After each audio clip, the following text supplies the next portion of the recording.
Hello everyone, welcome to Pauline's Place. And when I was last with you, I wanted to speak to you this time about Jesus being in the wilderness and being tempted. And the first temptation was evil saying to him, turn the stone or the stones into bread. And it was based on the fact that it tells us that Jesus was hungry. And his answer was no. Man cannot live on bread alone, men and women, humankind, but by every word that proceeds from the mouth of God. I wonder what that means for you.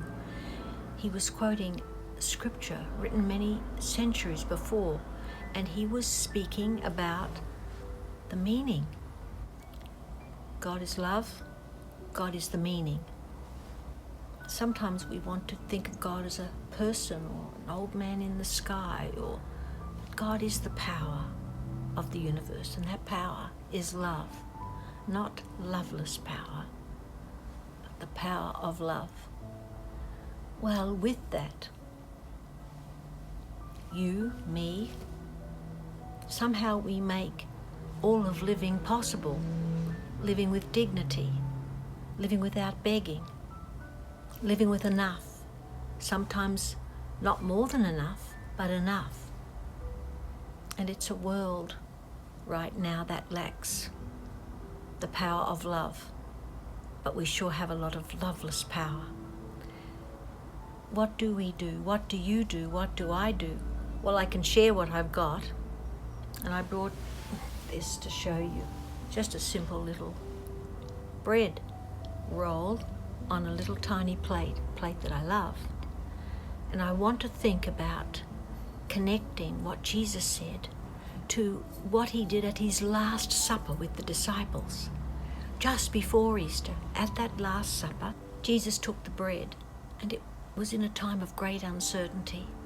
The disciples had a meal in front of them, but they had no idea what their meaning was going to be. And this is what he did. He'd already given thanks. So he broke the bread.